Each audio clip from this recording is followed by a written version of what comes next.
안녕하십니까. 모든 사람의 행복을 바라는 낭독 채널 행복 낭독입니다. 오늘도 저와 함께 시간을 나누시는 모든 분들에게 행복이 가득하시길 바랍니다. 여러분들의 구독과 좋아요와 알림 설정은 저와 또 여러분 그리고 모든 이들의 행복에 작은 기여가 될 줄로 믿습니다. 오늘 함께 나눌 이야기는 데일 카네기의 인간관계론 2장 사람의 호감을 얻는 6가지 방법입니다. 그 중에 4번째 방법과 5번째 방법을 오늘 함께 나누겠습니다. 오늘의 낭독도 행복으로 가는 밑거름이 되기를 바랍니다. 대화를 잘하는 사람의 되는 방법. 언젠가 나는 브릿지 파티에 초대를 받은 적이 있다. 평소 나는 카드 놀이를 하지 않았는데 그곳에는 나처럼 카드 놀이를 하지 않는 여성이 한 명 더 있었다. 그 여성은 로웰 토머스가 라디오 방송으로 자리를 옮기기 전 내가 한때 그의 매니저였다는 사실을 알고 있었다. 당시 나는 그가 맡고 있던 여행 프로그램의 준비를 돕느라 유럽을 많이 여행했다. 그녀는 나에게 이렇게 말했다. 카네기 씨, 당신이 가보셨던 멋진 곳들의 풍광에 대해 얘기 좀 해주세요. 함께 소파에 자리를 잡고 앉자 그녀는 남편과 함께 아프리카 여행을 떠났다가 최근에 돌아왔다는 이야기를 꺼냈다. 아프리카라고요? 내가 놀라워 말했다. 와우! 저는 늘 아프리카에 가보고 싶었지만 딱 한 번 알제리에서 24시간 머문 게 전부거든요. 정말로 그 맹수들의 나라에 가본 거예요? 그래요? 운이 좋으시군요. 부러워요. 아프리카 얘기 좀 해주세요. 그녀는 45분 동안이나 아프리카 이야기를 계속했다. 내가 유럽에 어디를 가보았고 무엇을 보았는지에 대해서는 다시 묻지 않았다. 그녀는 내 여행 이야기를 듣고 싶었던 게 아니다. 그녀가 원한 것은 자신의 이야기를 흥미롭게 들어주는 사람이었고 자랑스럽게 자신이 가본 곳에 대해 얘기할 수 있으면 그만이었다.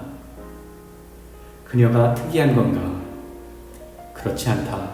많은 사람들이 그렇다. 뉴욕의 어느 출판업자가 마련한 저녁 만찬에서 나는 저명한 식물학자를 만난 적이 있다. 전에 식물학자와 얘기해 본 적이 없는 나는 그에게 매료되었다. 그가 이국적인 식물들 그리고 새로운 형태의 식물과 실내 정원을 개발하는 실험에 대해 이야기하는 동안 나는 말 그대로 완전히 빠져들었다. 그는 사소하게 생각했던 감자 하나에도 얼마나 놀라운 사실들이 숨어 있는지 알려주었다. 나는 작은 실내 정원을 가꾸고 있었는데 그는 그 정원과 관련된 문제를 해결할 방법을 알려줄 정도로 친절했다. 이미 말했다시피 우리는 저녁 만찬에서 만났다. 분명 더 많은 손님들이 있었지만 나는 사교의 원칙에 어긋나게 다른 사람들은 무시한 채 식물학자와만 몇 시간을 이야기했다. 자정이 되자 나는 모두에게 작별 인사를 하고 자리에서 일어섰다. 그러자 식물학자는 파티 주최자에게 문을 돌려 나에 대한 과찬을 늘어놓았다.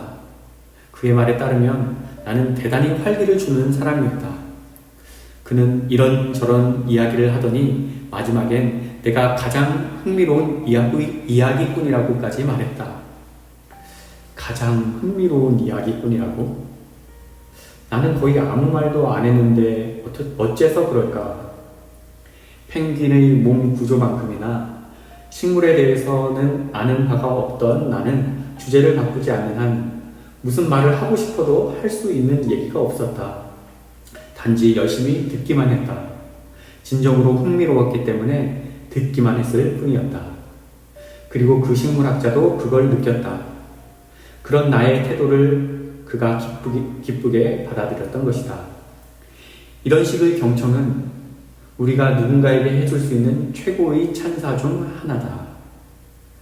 잭 우드포드는 사랑의 이방인에서 완전히 집중하는 태도에 숨겨진 은근한 아부를 마다할 사람은 없다라고 썼다. 나는 그의 말을 집중해서 듣는 수준에서 더 나아갔다. 나는 진심으로 그의 말에 수긍하고 칭찬을 아끼지 않았다. 나는 그에게 대단히 즐겁고 유익했다고 말했고 실제로도 그랬다. 그가 가진 지식이 나에게도 있었으면 좋겠다고 말했는데 그 또한 진심이었다. 그와 함께 들에 나가보고 싶다고 말했고 정말 그랬다. 꼭 다시 만나자고 말했고 진짜 다시 만났다. 그렇게 나는 단지 잘 들어주고 그가 이야기하도록 북돋웠을 뿐인데 그는 나를 훌륭한 이야기꾼이라고 생각했다. 성공적인 비즈니스 대화의 비밀이나 비결은 무엇일까? 찰스 W. 엘리엇 전 하버드 총장은 이렇게 말했다. 성공적인 비즈니스 대화의 비결 같은 건 없다. 당신에게 말하고 있는 그 사람에게만 오로지 집중하는 것이 가장 중요하다. 상대방을 기분 좋게 하는데 그만한 방법은 없다. 너무 당연한 이야기이지 않은가? 하버드대에서 4년간 공부하지 않아도 이 정도는 충분히 알 수 있다. 그런데도 가게의 주인들은 비싼 공간을 빌리고 상품을 한 푼이라도 더 싸게 공급받으려고 하고 진열창을 매력적으로 꾸미고 광고에 수천 달러를 쏟아부으면서도 정작 고객의 말에 집중하지 않는다. 중간에 말을 자르고 반박하고 불쾌하게 만들어 손님을 내쫓아버리는 직원, 즉 잘 듣는 사람이 되기 위한 기본 자질조차 없는 직원을 고용한다.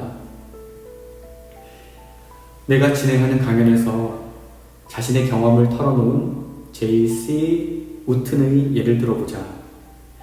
그는 뉴저지주 뉴요크의 번화가 백화점에서 양복을 샀다.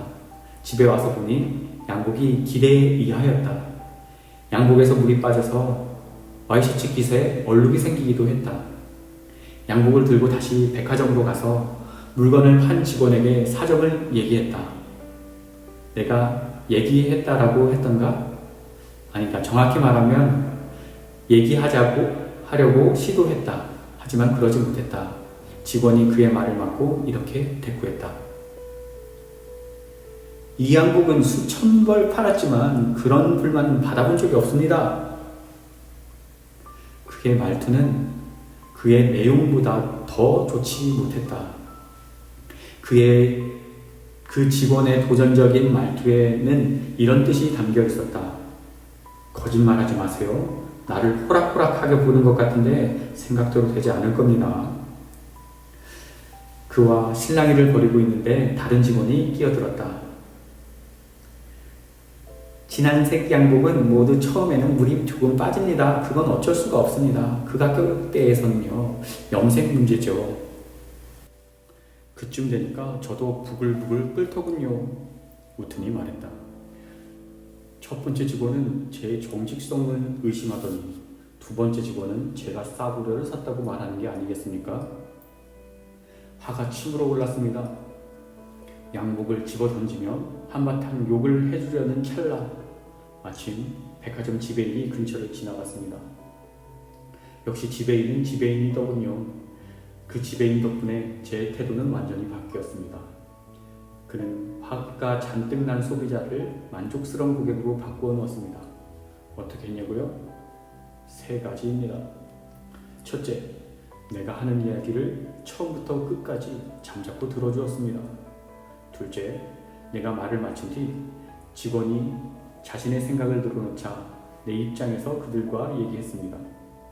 와이셔츠에 얼룩이 진 것은 그 양복 때문이라고 했을 뿐 아니라 그 백화점에서는 충분히 만족스러운 물건만 팔아야 한다고 주장했습니다. 셋째, 그는 양복에 그런 결함이 있는 줄 몰랐다는 것을 인정하고는 간단 명료하게 이렇게 말했습니다. 양복은 어떻게 하시겠습니까? 원하시는 대로 해드리겠습니다. 조금 전만 하더라도 엉터리 양복은 필요 없으니 가져가라고 소리칠 생각이었으나 그때는 이렇게만 대답하고 말았습니다.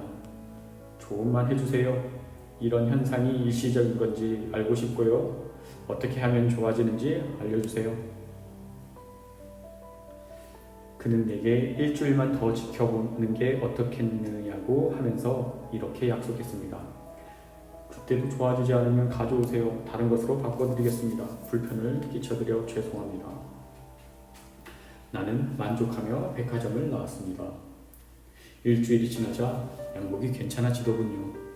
그리고 그 백화점에 대한 내 신뢰는 완전히 회복되었습니다. 그 지배인이 그 백화점의 사장이 되었다 해도 그리 놀랄 일은 아니다.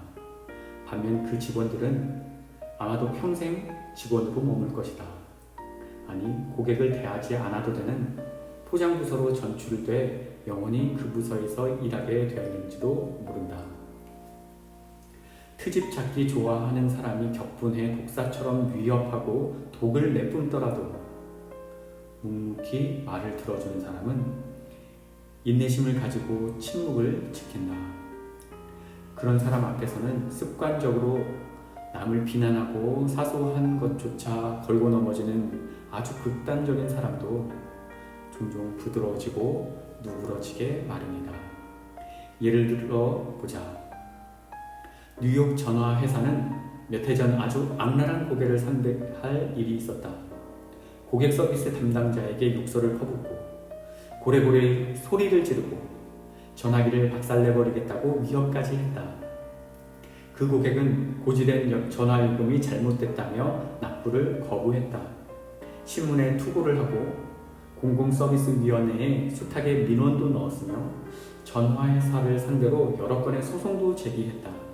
결국 회사는 사내에서 가장 능력 있는 분쟁 해결사를 보내 이 말썽쟁이 고객을 만나보도록 했다. 이 분쟁 해결사는 성미 고약한 고객을 만나 그가 신나서 자기 시인의 이야기를 늘어놓도록 하고 듣기만 했다. 이따금 맞습니다 라고 맞장구를 치며 그의 억울한 심정에 공감을 표했다. 그 고객은 거의 3시간 동안 언성을 높여 얘기했고 저는 들었지요. 그 분쟁 해결사는 내가 주최한 어느 강연에서 자신의 경험을 들려주었다. 그 후 다시 찾아가 그의 얘기를 더 들어줬어요. 그렇게 4번을 만났고 4번째 만나고 헤어지기 전 저는 그가 조직한 한 단체의 창립 회원이 되었습니다.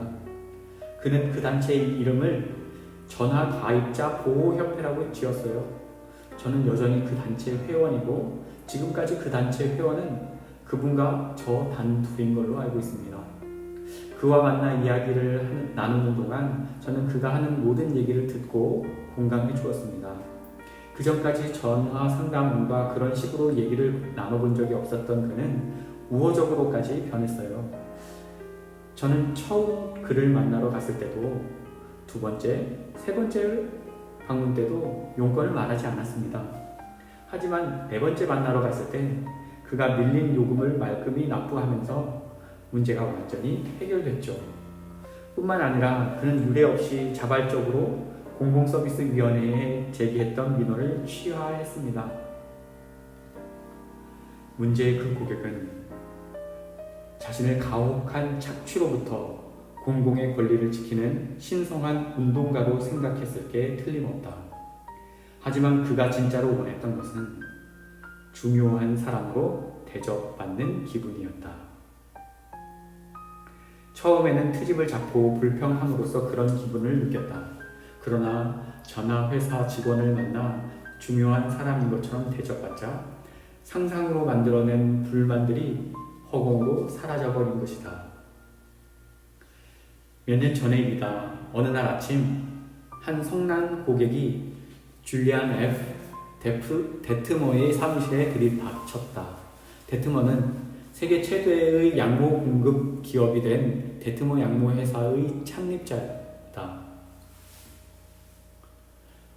우리 회사에서 갚아야 할 돈이 좀 있는 사람이었어요. 데트머가 내게 설명했다. 그 사람은 그 사실을 인정하지 않았지만 우리는 그가 틀렸다는 걸 알고 있었어요.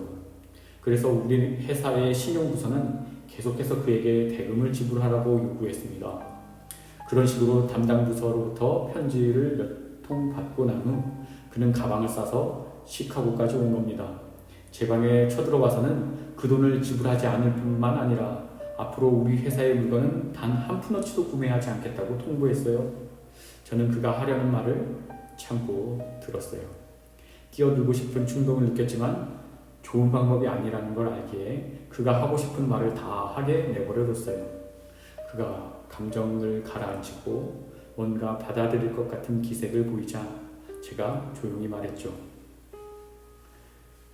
그 말씀을 하려고 시카고까지 와주셔서 감사합니다. 중요한 사실을 알려주셨으니 제가 큰 도움을 받았습니다. 저희 신용 담당 부서에서 고객님을 성가시게 했다면 다른 우수 고객들도 불편을 겪었을 테고, 그러면 아주 좋지 않은 일이죠. 저를 믿으십시오. 고객님이 하신 말씀보다 더 많은 말씀을 달게 듣겠습니다. 제가 한 말은 그가 기대했던 게 전혀 아니었어요. 이런저런 불만을 얘기하려고 시카고까지 왔는데 제가 다투기는커녕 도리어 고맙다고 하니 약간 실망한 것 같았어요. 저는 그에게 미납금을 장부에서 지워버릴 테니 잊어버리라고 했습니다. 당신은 아주 사려 깊은 사람이고 챙겨야 할 계좌도 하나밖에 없지만 우리 직원들이 관리해야 할 계좌는 수천 개나 되니 우리가 틀렸을 가능성이 높지 않겠냐고 하면서요. 저는 그의 심정을 충분히 이해하고 내가 그였더라도 똑같은 감정을 느꼈을 거라고 말했습니다. 우리와 더는 거래하지 않겠다고 했으니 다른 양모 회사를 소개해주기까지 했죠. 전에는 그가 시카고에 오면 늘 함께 점심을 먹곤 했던 터라 그날도 제가 점심을 같이 먹자고 제안했어요. 그는 마지못해 그러겠다고 했지만 점심을 먹고 사무실로 돌아와서는 전보다 훨씬 많은 주문을 했습니다. 그는 한결 기분이 풀어져서 돌아갔습니다. 그리고 적어도 우리 회사가 공정한 만큼 자신도 공정해지겠다는 생각으로 계산들을 다시 살펴보더니 빠뜨린 계산서 하나를 발견했습니다. 그는 사과와 함께 대금을 보내주었습니다. 나중에 그의 아내가 사내 아이를 낳자 그는 아들의 중간 이름을 데트모라고 지었습니다. 이후 세상 뜰 때까지 그는 22년 동안 좋은 친구이자 좋은 고객으로 지냈습니다. 오래전의 일이다. 네덜란드에서 이민 온 한 가난한 소년이 가족의 생계를 돕기 위해 방과 후에 빵집 유리창을 닦고 있었다. 집이 너무 가난한 터라 그는 매일 바구니를 들고 거리로 나가 석탄을 실은 마차에서 떨어진 석탄 부스러기들을 주워 모았다. 이름이 에드워드 보크인 이 소년은 평생 학교라고는 6년밖에 다니지 않았지만 훗날 미국 언론사상 가장 성공적인 잡지 편집장 중 한 명이 되었다. 어떻게 그렇게 될 수 있었을까? 말하자면 길다. 하지만 그가 어떻게 시작했는지는 간단하게 얘기할 수 있다. 그는 이 책에서 지금 언급한 원칙들을 이용해 첫걸음을 내딛었다. 그는 13살에 학교를 그만두고 웨스턴 유니언 전신회사의 사환이 되었다. 하지만 배움에 대한 꿈은 한시도 포기하지 않았다. 그래서 스스로 공부하기 시작했다. 차비를 아끼고 점심을 굶어 어느 정도 돈이 모이면 미국 위인들의 전기를 구입했다. 그는 유명인들이 살아온 이야기를 읽은 후 그들에게 직접 편지를 써서 그들의 어린 시절에 대해 좀 더 알려달라고 요청했다. 그는 남의 말을 잘 들어주는 사람이었다. 유명인들이 자신에 대해 더 이야기할 수 있도록 만들었던 것이다. 당시 대통령에 출마한 제너럴 제임스 A. 가필드에게는 어릴 적 운하에서 배를 끄는 소년이었다는 게 사실인지 물었고 답장을 받았다. 또한 그랜트 장군에게는 어느 전투에 대해서 물었고 장군은 직접 지도를 그려 보내주었다. 그러면서 14살 소년을 저녁 식사에 초대해 함께 이야기를 나누기도 했다. 머지않아 이 웨스턴 유니온 사화는 랠프 왈도 에머스, 올리버 웬델 홈즈, 롱펠로우, 에이브럼 링컨 부인, 루이자 메이 올컷, 셔먼 장군, 제퍼슨 데이비스 등과 같은 미국에서 유명한 상당수의 사람들과 교류하게 되었다. 그는 이처럼 특별한 인물들과 교류했을 뿐만 아니라 휴가를 받으면 곧장 그들의 집을 방문해 환대를 받았다. 이런 경험이 그에게는 엄청난 자신감을 심어주었다. 이 유명인들은 소년에게 미래의 삶을 만들어가는 비전과 꿈을 심어주었던 것이다.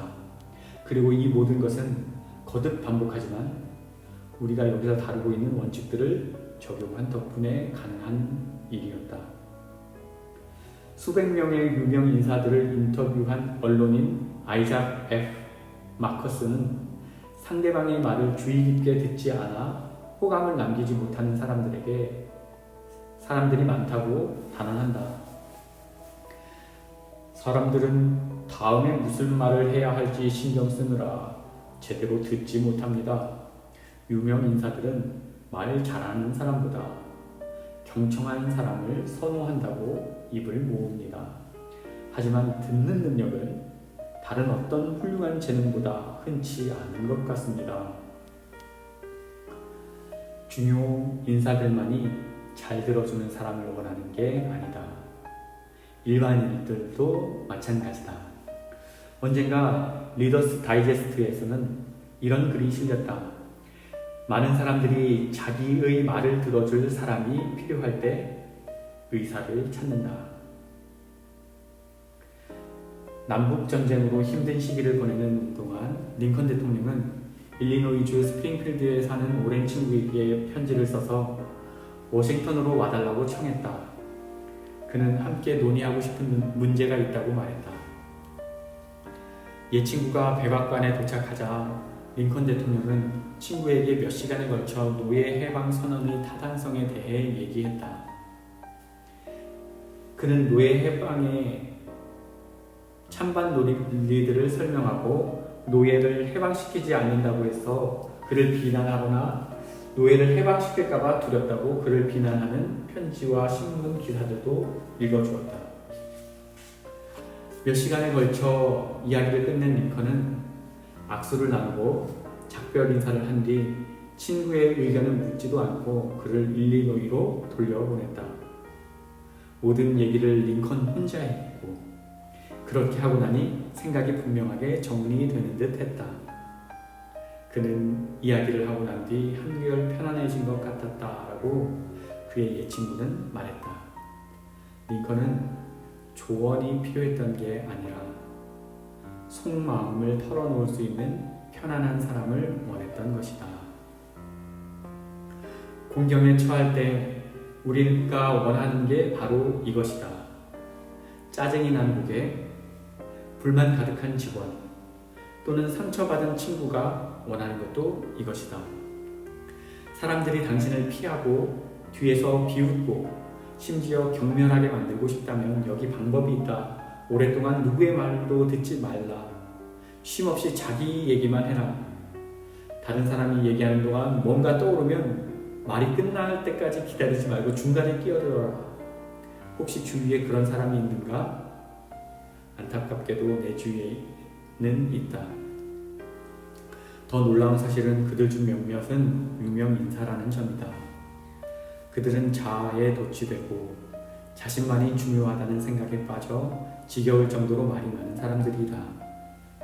자기 얘기만 하는 사람은 자신밖에 생각할 줄 모른다. 오랫동안 컬럼비아 대학 총장을 지낸 니콜라스 머레이 버틀러 박사는 이렇게 말했다.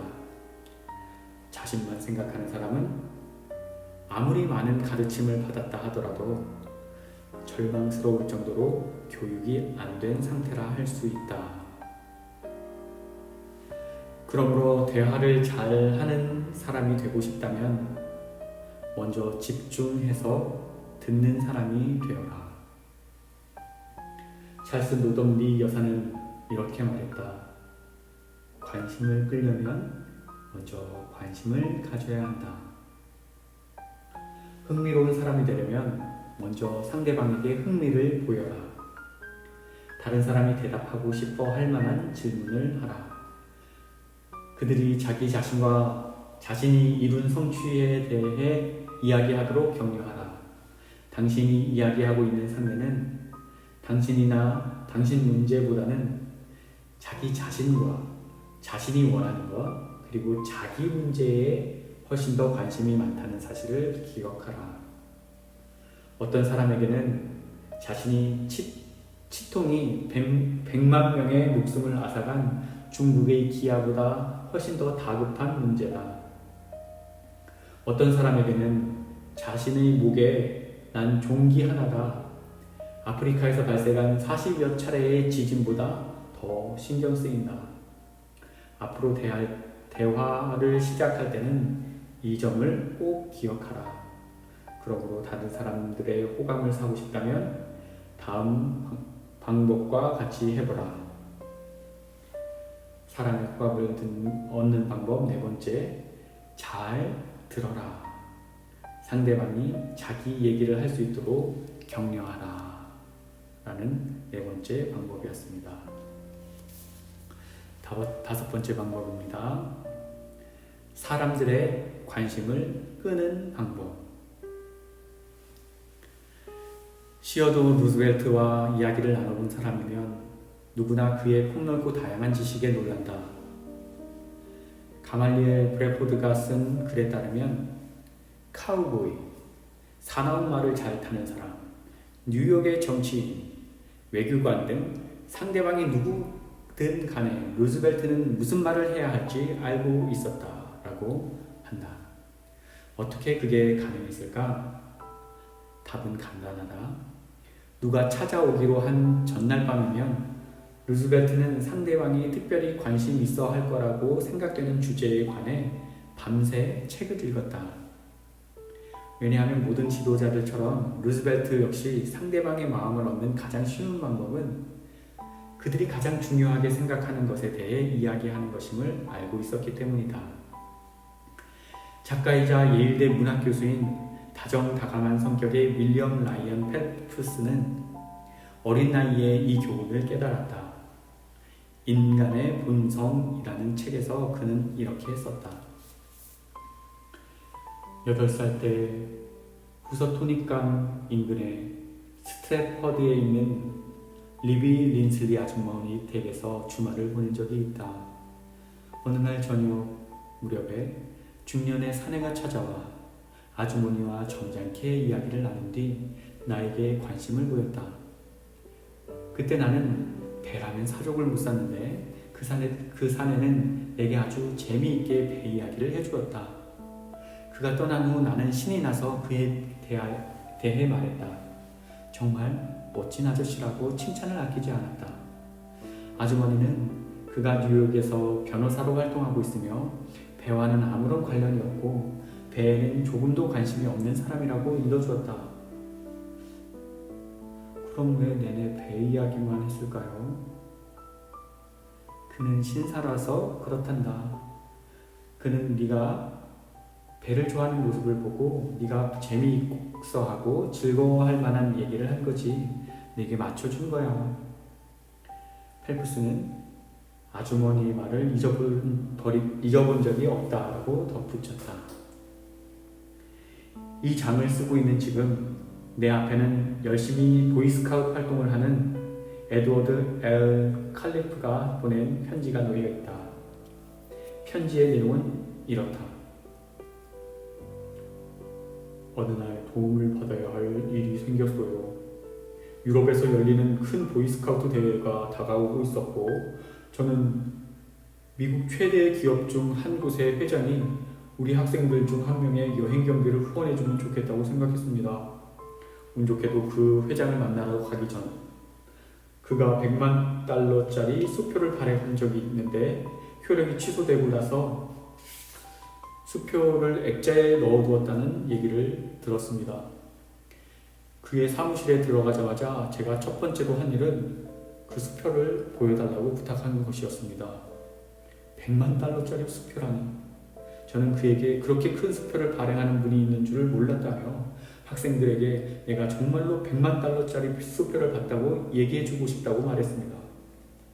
그는 기쁜 마음으로 수표를 보여주었고 저는 감탄하며 어떻게 100만 달러짜리 수표를 발행하게 됐는지 얘기해달라고 청했습니다. 당신은 칼리프가 보이스카우트나 유럽에서 열리는 보이스카우트 대회 혹은 그가 원하는 것으로 이야기를 시작하지 않았다는 사실을 알 수 있다. 그렇지 않은가? 그는 다른 사람의 관심사에 초점을 두고 이야기를 했다. 그 결과는 이렇다. 위네 회장님이 물었습니다.